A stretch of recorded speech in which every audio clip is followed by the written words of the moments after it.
नमस्कार, मैं हूं आपके साथ अलीम अतर। जोहार। झारखंड की शुरुआत बड़ी खबर से करते हैं। रूपा तिर्की मौत मामले में सीएम के विधायक प्रतिनिधि पंकज मिश्रा पर शिकंजा कस गया है।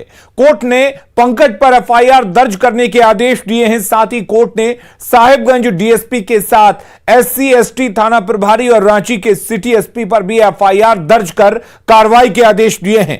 कोर्ट के आदेश के बाद पंकज मिश्रा की मुश्किलें बढ़ गई हैं।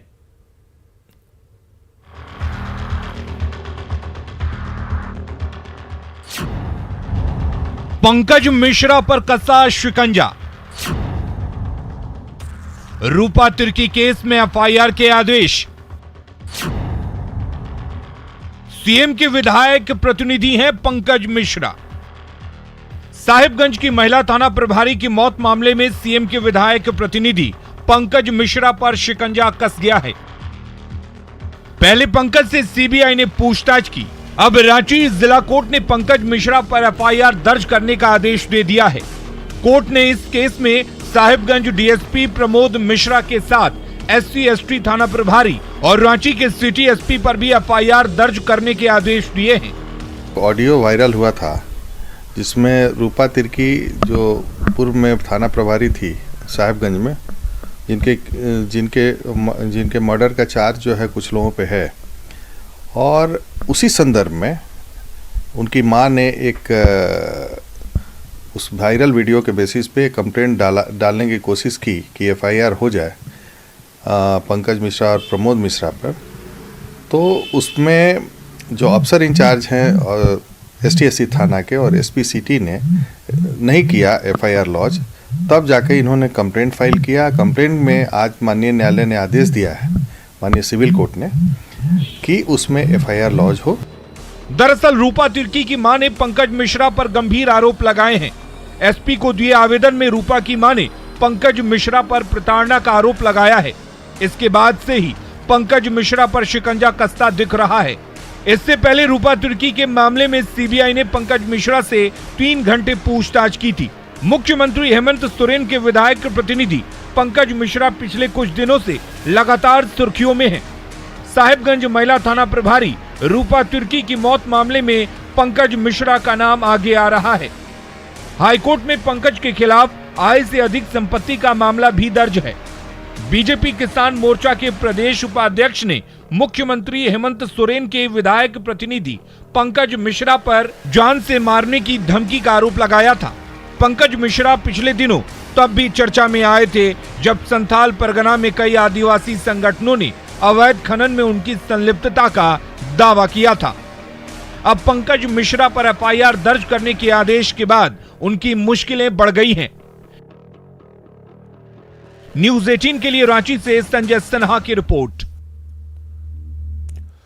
कोरोना एक बार फिर पूरी दुनिया को डरा रहा है। नए वेरिएंट ओमिक्रॉन के सामने आने के बाद केंद्र सरकार इस मामले पर गंभीर है और एहतियातन तमाम उपाय कर रही है। लेकिन अगर झारखंड की बात की जाए तो यहां एक बार फिर स्थिति भगवान भरोसे नजर आ रही है। वजह है सरकार और स्वास्थ्य महकमे की सुस्त चाल।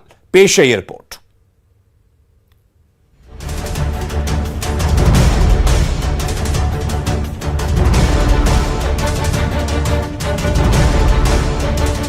कोरोना के नए वेरिएंट ओमिक्रॉन से एक बार फिर सबकी परेशानी बढ़ गई है।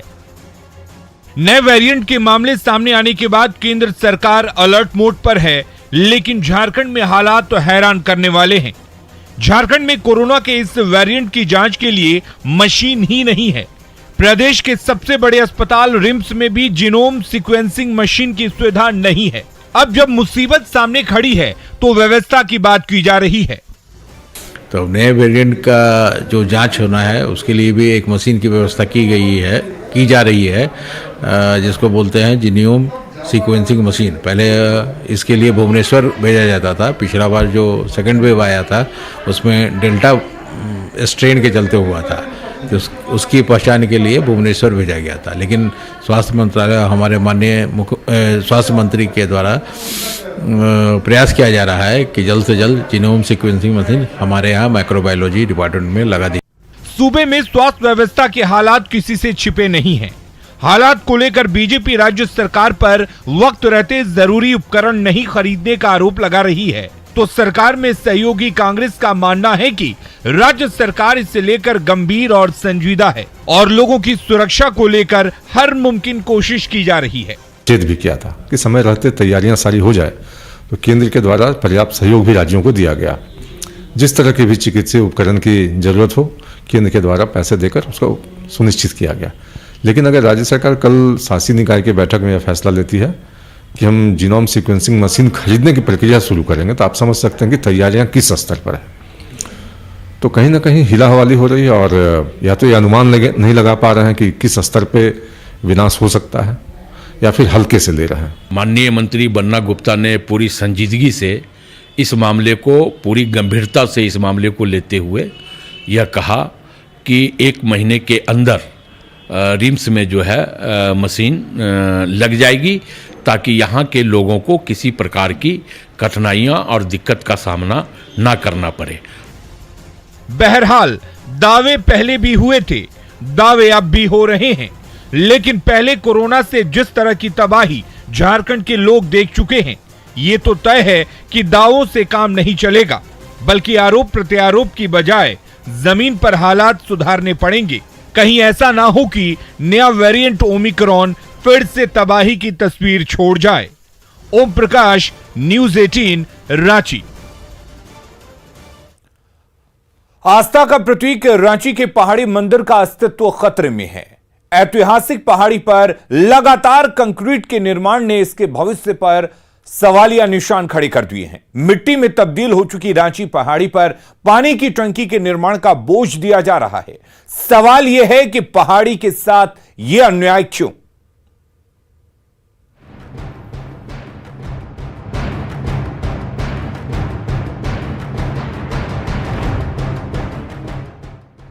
रांची के ऐतिहासिक पहाड़ी मंदिर की इन तस्वीरों को देखकर चौंक जाएंगे। पानी टंकी निर्माण के लिए यहां जेसीबी से खुदाई चल रही है और तो और नगर विकास विभाग ने 40 से ज्यादा पेड़ काट दिए हैं। दरअसल रांची के पहाड़ी मंदिर के साथ लगातार खिलवाड़ किया जा रहा है। पहाड़ी मंदिर के चारों तरफ जहां अतिक्रमण ने अपना डेरा सालों से जमा रखा है, वहीं दूसरी तरफ लगातार कंक्रीट के निर्माण ने पहाड़ी के वजूद को जैसे खत्म करने की कसम खा ली है। क्योंकि ये वैकेंट है, ये ठोस रॉक नहीं है, इसके अंदर बड़े बड़े वॉइड हैं, तो इसको इंजीनियरों को काउंट कर लेना चाहिए कि लोड लेगा या नहीं लेगा। फिर ऊपर की चोटी पर नीचे खाली करेंगे तो ऊपर का लोड तो नीचे ही आएगा। ये तो इंजीनियरों को समझने की जी।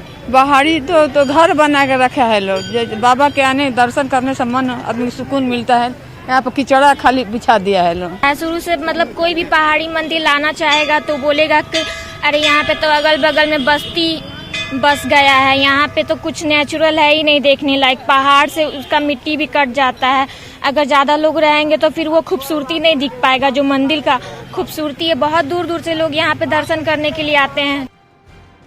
रांची के पहाड़ी मंदिर को हिमालय से भी पुराना माना गया है। यहाँ की चट्टानें खोंडालाइट किस्म की हैं, जो समय के साथ मिट्टी में तब्दील हो जाती हैं।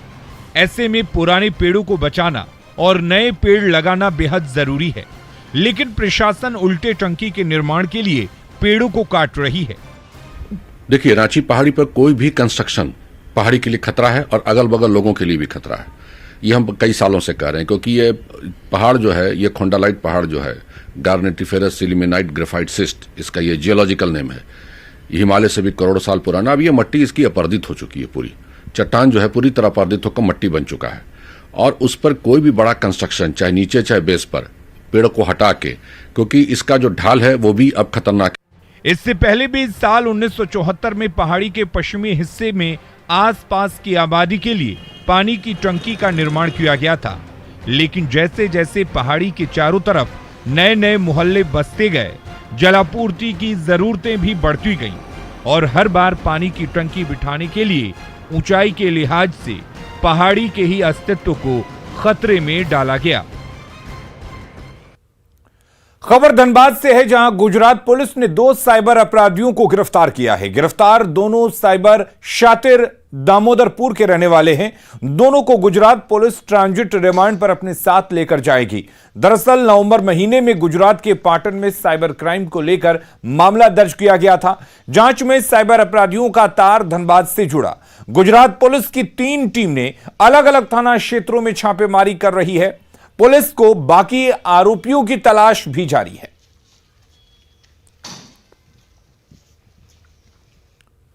हजारीबाग में एंटी करप्शन ब्यूरो की टीम ने भवन निर्माण विभाग के जेई रामदेव भाई पटेल को घूस लेते रंगे हाथों गिरफ्तार किया है। जेई 70,000 रुपए घूस ले रहे थे। एसीबी का कहना है कि सिविल कोर्ट कैंपस में मालखाना बिल्डिंग से गेट नंबर 1 और 3 तक अप्रोच रोड बनाना था, जिसकी स्वीकृत राशि 40,90,500 रुपए थी। इस कार्य को निर्माण विभाग के संवेदक लाइफ एंड कंपनी ने समय से पूरा कर लिया था और विभाग के अधिकारियों के द्वारा इसकी जांच भी की जा चुकी थी। इसी काम के अंतिम बिल को फाइनल करने के एवज में भवन निर्माण विभाग के जेई ने 1 लाख रुपए घूस के तौर पर मांगा था। और इधर गिरिडीह में इन दिनों टेंडर मैनेज का खेल खुलेआम चल रहा है। आज लघु सिंचाई विभाग के द्वारा निकले टेंडर का पेपर जमा करने के लिए ठेकेदारों की भीड़ जमा हो गई। लघु सिंचाई विभाग के कार्यालय में टेंडर भरा जा रहा था। इसी दरमियान टेंडर भरकर जल्दी जमा कर अप्रूव कराने के चक्कर में कई संवेदक आपस में ही भिड़ गए, क्योंकि यहां पर बोली लगती है जो ज्यादा पैसे देते हैं उसका टेंडर अप्रूव होता है। हालांकि गहमागहमी को देखते हुए मौके पर नगर थाना पुलिस पहुंची और मामले को शांत कराया। आपको बता दें कि आज से ठीक तकरीबन 2 महीने पहले टेंडर में मैनेज का खेल चला, जिसमें ठेकेदार पैसा बांटते हुए देखे गए, बावजूद किसी पर कोई कार्रवाई नहीं हुई। रांची में जीएसटी में घपले का एक मामला सामने आया है। एक ग्रोसरी शॉप के एड्रेस का इस्तेमाल कर 6 जीएसटी नंबर जारी कर दिया गया। मामले को लेकर ग्रोसरी शॉप के मालिक ने बताया कि उन पर 33 करोड़ का जीएसटी की देनदारी है। दरअसल बिजली बिल और फर्जी रेंट एग्रीमेंट बनाकर कृष्णा प्रसाद के राशन दुकान के नाम पर 6 फर्जी कंपनियां बना दी गई, जिसकी भनक कृष्णा प्रसाद को नहीं मिली और उनके नाम पर करोड़ों का गबन कर दिया गया, जिसकी जानकारी कृष्णा को उस वक्त मिली जब जीएसटी के अफसर उनके पास पहुंचे और पूछताछ करने लगे। पूरे मामले को लेकर उन्होंने अरगोड़ा थाने में आवेदन दिया है। हालांकि मामले को लेकर रांची जीएसटी कार्यालय से अब संपर्क साधा गया तो अधिकारियों ने इस मुद्दे पर बोलने से इनकार कर दिया। हालांकि उन्होंने ऑफ द रिकॉर्ड में यह बताया कि इस तरह के मामले आए दिन सामने आते रहते हैं। मेरे नाम से कितना जीएसटी बिल लिया होगा मुझको पता नहीं है। अभी तो फिलहाल 5-6 ठो हो गया मेरा नाम से। अभी 10 मिनट पहले एक ठो आया था नया, कोई अप्लाई किया हुआ, तो उसके विषय में छानबीन करने आए थे, तब हमको पता चला। तो बोले कि ठीक है, इसको बंद करवा देंगे, जीएसटी नंबर नया निर्गत नहीं होगा। अभी बोल के गए। अभी सर लोग आए थे 2-3 ठो, और 26 तारीख को भी आए थे, उसमें 33 करोड़ का बोलता है जीएसटी नहीं मिला है। सो आप इसको जानते हैं? बोले नहीं जानते हैं। तो बोले कि थाना में एफआईआर कीजिए, और नहीं कीजिएगा तो आपके ऊपर देनदारी गिरेगा। सिमडेगा में सरकारी कर्मियों और पुलिस कर्मियों पर योजनाओं और वाहन जांच में अवैध वसूली का आरोप लग रहा है। यहां मनरेगा योजना के जूनियर इंजीनियर पर योजनाओं में 15% तक कमीशन लेने का आरोप लग रहा है। वहीं पुलिसकर्मी और पीसीआर गाड़ी पर वाहन जांच के नाम पर 500 से 3,000 रुपये अवैध वसूली के आरोप भी लग रहे हैं। आरोपी जेई के खिलाफ डीसी से शिकायत की गई है, जिसके बाद डीसी ने कड़ी कार्रवाई का भरोसा दिया है। इधर कोलेबिरा में भी एसआई पर हेलमेट जांच के नाम पर 3,000 रुपये वसूली के साथ ही गाड़ियों से अवैध नजराना वसूलने की जानकारी मिलने पर एसपी ने भी कड़ी कार्रवाई का भरोसा दिया है। खंड के पश्चिमी टैसर का मामला उठाया हूं, जहां पे सभी महिलाएं, कुछ लोग महिलाएं भी आई थी।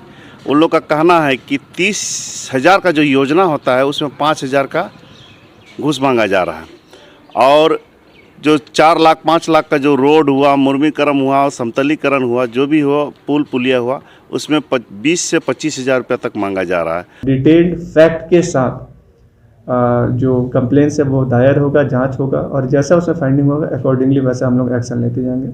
और आश्वस्त रहें कि एग्जाम्पलरी पनिशमेंट होगा, जिसमें किसी प्रकार से दोषियों को नहीं बख्शा जाएगा। और ये कहीं भी हम लोग प्रूफ नहीं करने वाले हैं कि बहुत कड़ी देने वाले हैं या बहुत सॉफ्ट होने वाले हैं। जिस रेशियो में गड़बड़ी हुई है उसी रेशियो में हम लोग दंडित भी करेंगे। ये जांच जारी है और मैं एक फ्लाइंग स्क्वाड बना रहा हूं और जहां भी ये अनियमितता पाई जाएगी उन पर तत्क्षण सख्त कार्रवाई होगी। ये क्षम्य नहीं है, इससे पुलिस की छवि खराब होती है। आजसू ने एक बार फिर से राज्य में ओबीसी के लिए 27% आरक्षण की मांग की है। रांची में आजसू ने आज अखिल झारखंड पिछड़ा वर्ग महासभा का आयोजन किया। सम्मेलन में पिछड़ों की लड़ाई और अधिकार पर चर्चा की गई। सम्मेलन में आजसू प्रमुख ने कहा कि यह हमारी कोई मांग नहीं, संवैधानिक अधिकार है। पूरे व्यवस्था में पूरा ओबीसी समाज आरक्षण के मसले पर राज्य सरकार की 2 सिफारिशें, आयोग की 2 सिफारिशें और भारत सरकार के मानक मापदंड, निर्धारित मापदंड को सुनिश्चित कराने के सरकार के कमिटमेंट को इस महासभा के माध्यम से, संगठन के माध्यम से लगातार पिछले कई कार्यक्रमों के माध्यम से न केवल इस विषय पर जोर दिया गया, बल्कि अलग अलग समय पर अलग अलग रूप से सरकारों को संज्ञान में दिया गया। रामगढ़ के पांकी से बीजेपी विधायक कुशवाहा शशि भूषण मेहता ने हेमंत सोरेन सरकार पर जमकर हमला बोला है। बीजेपी विधायक ने कहा कि सरकार में भ्रष्टाचार का बोलबाला है, तबादले का खेल चल रहा है और गरीबों को अनाज लूटा जा रहा है। सरकार ने केंद्र सरकार ने योजना दिया प्रधानमंत्री आवास का, कोई ऐसा आवास नहीं है जो कि 20 से 25 हज़ार रुपया लिए बिना ऐसा कर रहे हैं लोग। अंधेरगर्दी है, भ्रष्टाचार का आलम है और डीलर लोग जो है जिसको कि ये सरकार ने ऐसा फ्री राशन दिया, आज तक कोई ऐसा विधानसभा नहीं है, कोई ऐसा डीलर नहीं है जो कि पूरी तरह से राशन का गरीबों को बांटा और जो कुछ लोग दिया भी तो जो फ्री देना है उसको भी पैसे लेकर के। एक माँ बाप के लिए उसके औलाद की जिंदगी से बढ़कर कुछ और नहीं होता और जब कोई मासूम एक गंभीर बीमारी से बचकर जिंदगी की जंग जीत जाए तो खुशी दोहरी हो जाती है। धनबाद का 4 महीने का आरोप भी ऐसी ही जिंदगी की जंग जीत कर लौटा है।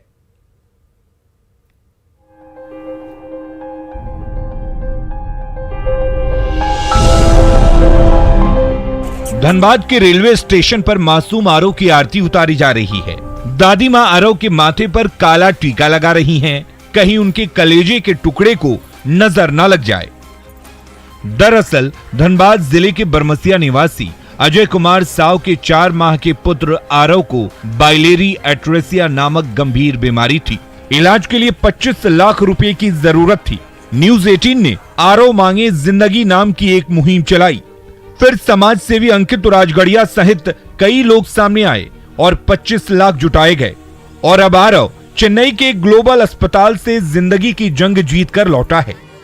मैं बहुत खुश हूँ और मैं पूरे धनबाद वासियों को बहुत बहुत धन्यवाद करता हूँ जो जिंदगी मांगे आरव की मुहिम का समर्थन किए हैं और जिस कारण से आरव का जीवन मतलब बच पाया है और इसको दूसरा जिंदगी मिल पाया है। बहुत बहुत धन्यवाद। आरव की मां ने आरव को दूसरी बार जन्म दिया है। रानी देवी ने अपने लीवर का 25% हिस्सा अपने कलेजे के टुकड़े की जिंदगी को बचाने के लिए डोनेट किया, जिससे आरव की जिंदगी बच गई और आज ये मां आरव को गोद में लेकर काफी खुश है। इसको तो बिलेरी नाम का बीमारी था जिसके कारण लीवर ट्रांसप्लांट करने के लिए बोला गया था, तो यहाँ पे सभी का मदद से मतलब कि पैसा इकट्ठा हो गया और हम लोग चेन्नई में इसका लीवर ट्रांसप्लांट भी करवाएं। कितने महीना चला इसका ट्रीटमेंट? लगभग तो 3 महीना पूरा हो। जिंदगी और मौत भगवान के हाथों में है, लेकिन माँ तो सच में इस धरती पर भगवान का रूप होती है। आरव जब बड़ा होगा तब शायद उसे एहसास हो कि उसके माँ बाप ने किस तरह उसे दोबारा जन्म दिया, लेकिन हमें और आपको आज ही अपने मां बाप की अहमियत को समझना चाहिए। संजय गुप्ता, न्यूज़ 18 धनबाद। और खबरें लगातार जारी हैं, आप बने रहिए न्यूज़ 18 बिहार झारखंड के साथ।